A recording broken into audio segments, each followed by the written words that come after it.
Hello दोस्तों, कैसे हैं आप। तो दोस्तों आज की इस वीडियो में आपके लिए लेकर आया हूँ मिमिक 2, जो कि 2001 में रिलीज हुई थी। दोस्तों इस मूवी को समझने के लिए आपको इस मूवी का फर्स्ट पार्ट देख लेना चाहिए, जिस पर मैंने ऑलरेडी वीडियो बना रखी है, जिसका लिंक मैंने नीचे डिस्क्रिप्शन में दे रखा है। आप चाहें तो उसे वहां जाकर देख सकते हैं।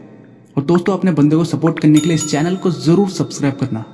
तो मूवी स्टार्ट होती है एक आदमी से जो सबवे में चल रहा होता है और जिसके हाथ में एक बड़ा सा सूटकेस भी होता है, जिस पर जूडास की भी नजर होती है। तो वो आदमी किसी तरह सबवे से बाहर निकलता है, पर बाहर उसके सामने वो जूडास आ जाता है और उसे मार देता है, क्योंकि वो आदमी उस जूडास के बच्चे को चुरा कर भाग रहा होता है। इसी दौरान एक टैक्सी आकर उस पर टकरा जाती है, जिससे उस टैक्सी ड्राइवर की भी वहीं पर एक्सीडेंट में मौत हो जाती है। अब कुछ देर बाद वहां पर क्लास्की आता है, जो कि एक डिटेक्टिव होता है, जो क्लीलैंड के बुलाने पर उस साइट पर आया होता है। यहाँ क्लीलैंड बताता है कि इस टैक्सी ड्राइवर और मिस्टर ट्राहन का एक्सीडेंट हुआ, जिसमें दोनों की मौत हो गई। यहाँ क्लीलैंड ये भी बताता है कि मिस्टर ट्राहन के पास एक सूटकेस मिला, जिसमें उसे 15 किलो धूल बरामद हुई, जिसका कोई मतलब नहीं बनता। अब आगे क्लीलैंड क्लास्की को ट्राहन की लाश दिखाता है, जिसे देखकर क्लास्की हैरान हो जाता है, क्योंकि उस लाश का चेहरा बुरी तरह से डैमेज हुआ होता है। अब अगली सुबह एक स्कूल में रेमी, जो एक एंथोमोलॉजिस्ट यानी कीड़ों की विशेषज्ञ होती है, वो स्कूल में बच्चों को कीड़ों के बारे में पढ़ा रही होती है। यहाँ वो बच्चों को कीड़ों के ऊपर एक असाइनमेंट लिखने को भी बोलती है। वहीं दूसरी तरफ वो जूडास रेमी पर नजर रख रहा होता है। अब यहाँ एक लड़का होता है जिसका नाम निकी होता है, जो रेमी का पुराना स्टूडेंट रह चुका होता है।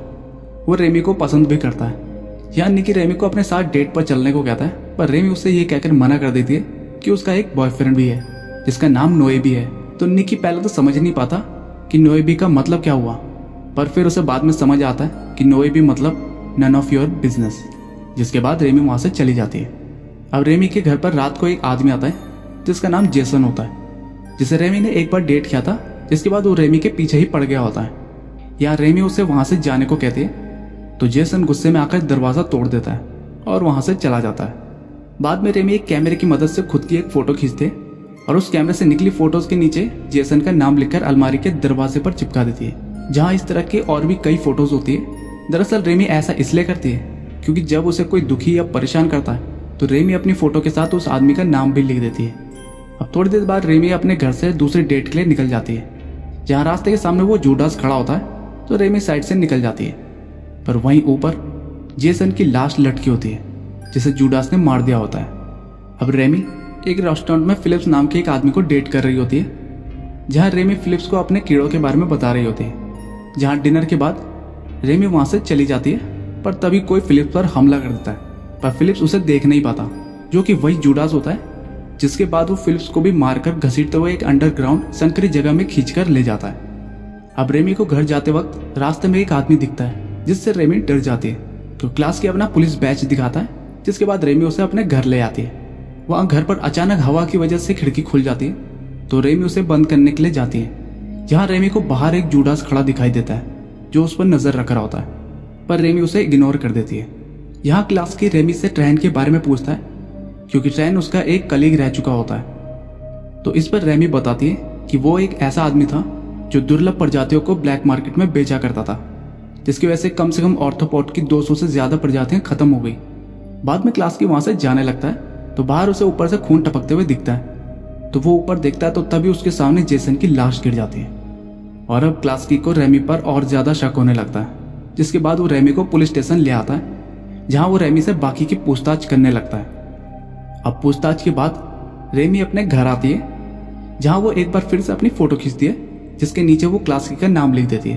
अब अगली सुबह पुलिस हेडक्वार्टर में क्लीलैंड क्लास्की को आकर बताता है कि पक्का रेमी ही कातिल है, पर क्लास्की को विश्वास नहीं होता। यहाँ क्लास्की क्लीलैंड के सामने रखी टेबल को खींचकर लाने को कहता है, पर यहाँ पे क्लीलैंड कहता है कि उस टेबल का वजन 90 किलो है और मैं उसे कैसे खींच के ला सकता हूँ। तो इस पर क्लास्की कहता है कि जेसन का वजन भी इतना ही था, तो जब तुम 90 किलो नहीं उठा सकते, तो फिर रेमी जेसन की लाश को वहां ऊपर कैसे लटका सकती है। अब रात के वक्त लू रेस्टोरेंट से पिज्जा खाकर स्कूल के लिए निकलता है। यहाँ वो एक पिज्जा स्लाइस को जेब में रखता है, ताकि उसे बाद में भी खाया जा सके।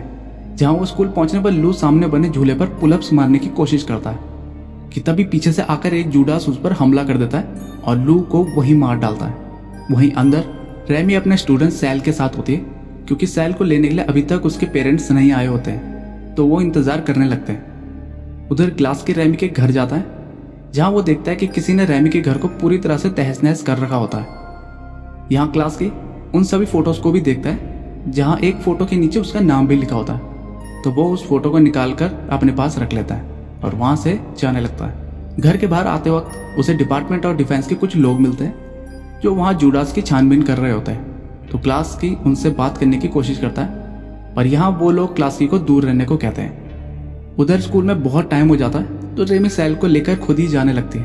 पर यहाँ पर वो देखते हैं कि किसी ने कॉरिडोर के रास्ते में डेस्क और चेयर से रास्ता बंद कर रखा होता है। अब ये उसी जूडास ने कर रखा होता है। तो यहाँ रेमी उन्हें हटाने लगती है, जहाँ प्रिंसिपल भी आकर उनको हटाने में उनकी मदद करने लगता है। पर तभी एक जूडास प्रिंसिपल पर हमला कर देता है और प्रिंसिपल को वहीं मार डालता है। जिसके बाद दोनों भागकर स्टोर रूम में छुप जाते हैं, जहाँ उन्हें निकी मिलता है जो अपने डैड से छुपकर स्टोर रूम में रह रहा होता है।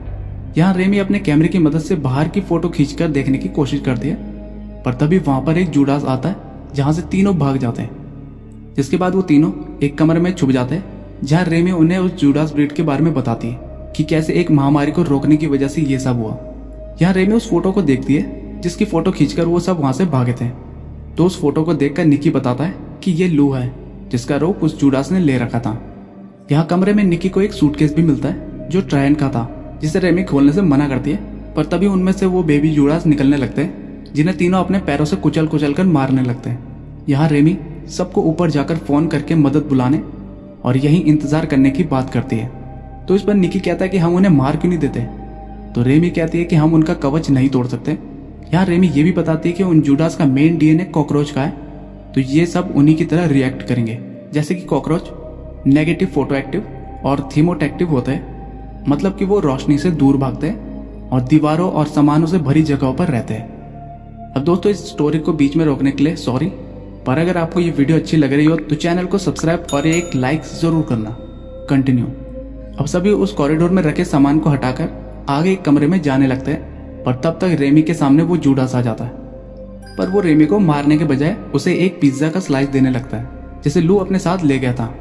यहाँ जूडास को देखकर ये नहीं लगता कि वो रेमी को कोई नुकसान भी पहुंचाना चाहता हो, पर तभी वहां पर क्लास की आकर उस जूडास पर हमला कर देता है।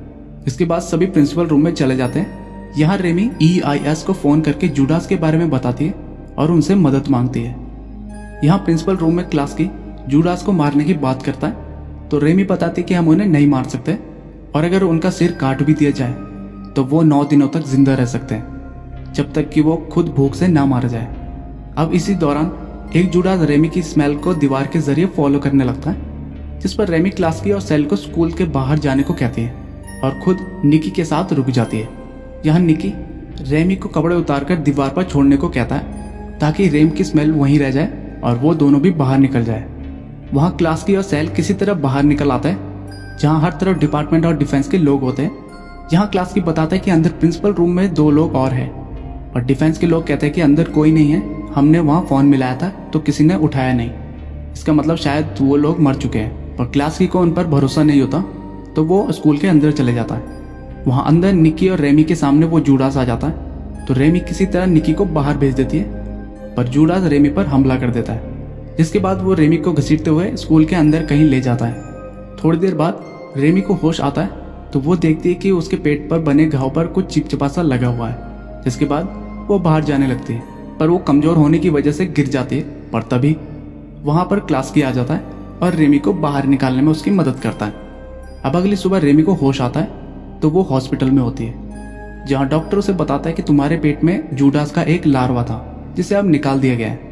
यहाँ डॉक्टर ये भी बताता है कि जूडास ने अपने म्यूकॉइड लार से तुम्हारे शरीर को बिल्कुल पहले जैसा ठीक कर दिया है और तुम अब कभी भी घर जा सकते हो। उधर डिपार्टमेंट और डिफेंस के लोगों को क्लास की लाश मिलती है, जिस पर वो कंफ्यूज हो जाते हैं, क्योंकि अगर क्लास की मर गया था तो पिछली रात रेमी को किसने बचाया। उधर हॉस्पिटल के बाद रेमी सेल को अपने साथ अपने घर ले आती है, जहाँ उसे घर पर वही सूटकेस दिखता है जिसमें से बेबी जूडास निकले थे, और उनमें से एक वहीं कहीं घर में मंडरा रहा होता है।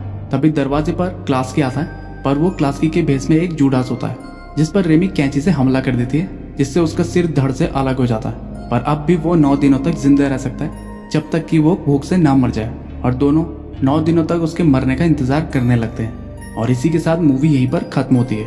तो दोस्तों आपको ये मिमिक 2 मूवी कैसी लगी ये आप कमेंट सेक्शन में कमेंट करके जरूर बताइएगा।